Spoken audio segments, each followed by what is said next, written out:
Hello students, welcome back to our science class. In the previous lecture, we had studied about inertia and types of inertia. Today, we are going to learn the concept of pressure. Have you ever noticed that why school bags have wide straps?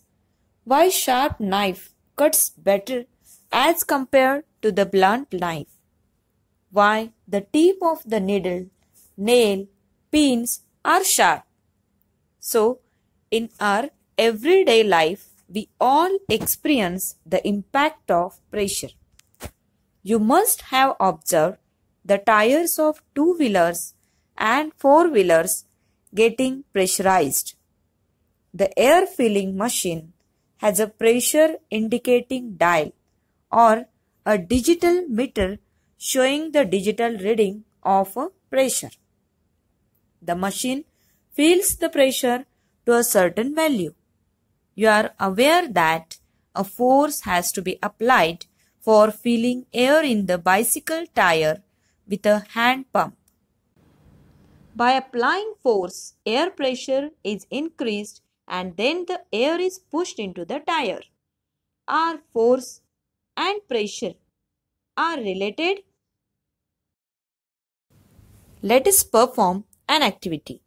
Take some sharp pointed nails and push them into a wooden plank by hammering on their heads.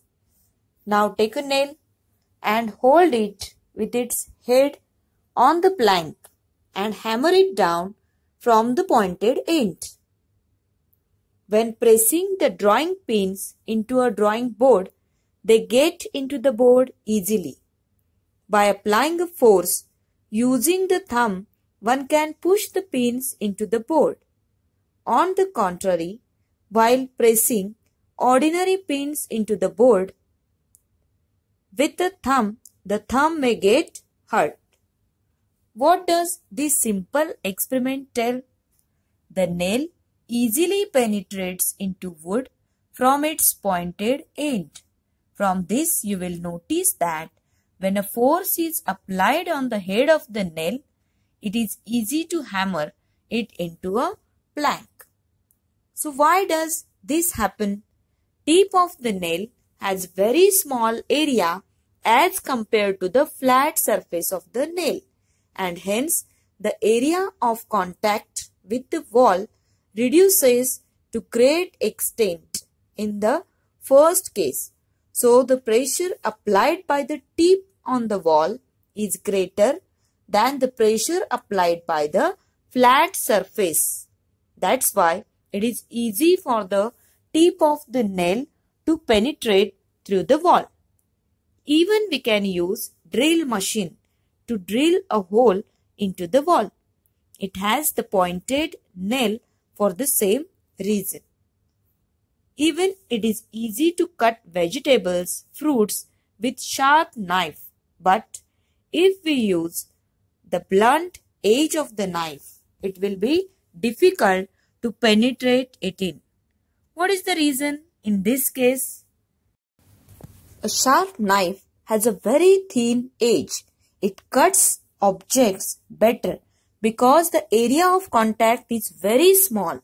The force of our hand falls over a very small area of the object, producing a large amount of pressure. And this large amount of pressure cuts the object or vegetables easily. Pressure is defined as force exerted per unit area. So pressure is equal to force upon area on which the force is applied. The SI unit of force is Newton. It is denoted by capital N. Area is measured in meter square. Therefore, the SI unit of pressure is Newton per meter square. It is known as Pascal. This name is given to the honor of achievements of a French scientist, Blaise Pascal, for his contribution in hydrostatics and hydrodynamics. Pascal experimented with how atmospheric pressure could be estimated in terms of weight. In atmospheric science, the unit for pressure is bar. 1 bar is equal to 10 raised to 5 Pascal. Pressure is a scalar quantity. If area increases, pressure reduces for the same force, and if the area decreases, the pressure increases for the same force. For example, due to natural adaptation, the bottom surfaces of camel's feet are broad. Hence, the camel's weight is exerted on a large area and the pressure on the sand is reduced. This is why camel's feet do not penetrate into the sand and it becomes easy to walk. Pressure on solids. Air pressure is exerted on all the objects kept in air. When a weight is kept on a solid, pressure is exerted on it. This pressure depends on the value of the weight and the contact area between the two. Let's see one more example of it. We use snowshoes to walk on the snow. Due to the larger area in contact with the snow, snowshoes reduces the pressure on a snow. We are able to walk on it without the feet sinking deep inside. In case of normal shoes, due to comparatively smaller area in contact, the pressure on snow is more and it sinks a foot deep inside. So force applied on the snow in both the cases is same. This force is nothing but our weight on the snow. So in all the examples, it is the solid which is applying pressure on other solids. Let us perform some activities to observe the pressure of liquid. Take a plastic bottle. Take a 10 cm long piece of a glass tube on which a rubber balloon can be fitted. Warm up one end of the glass tube and gently push in the bottle at about 5 cm from the bottom. To avoid water leakage, apply molten wax on the side of the glass tube. Now fill water slowly in the bottle and see how the balloon inflates. What is observed? The pressure of water acts on the side of the bottle as well. Activity 2. Take a plastic bottle, pierce it with a thick needle at the points 1, 2, 3 as shown in the figure. Fill water in the bottle up to full height. As shown in the figure, water jets will be seen emerging and projecting out. The water jet emerging from the hole at the top will fall closest to the bottle. The jet from the lowest hole falls farthest from the bottle. Also, jets coming out from the two holes at the same level fall at the same distance from the bottle. What is understood from this? At any one level, the liquid pressure is the same.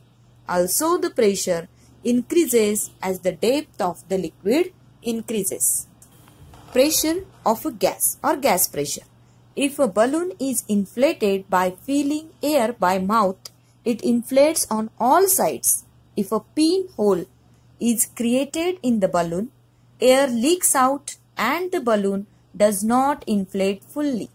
It is realized that, like a liquid, gas also exerts pressure on the wall of the container in which it is enclosed. All gases and liquids have a common name, fluid. Fluids in a container exert pressure from within on the walls and the bottom of the container. A fluid enclosed in a container exerts its pressure equally in all directions at a point within the fluid. We can say that pressure from solids is due to their weight and acts downward. But in case of liquids and gases, the pressure exerted by them is downward, sideways and upward. Also, that means in all directions. So today we have learnt about pressure on solids, liquid and gas. In the next lecture, we are going to learn about atmospheric pressure. Thank you.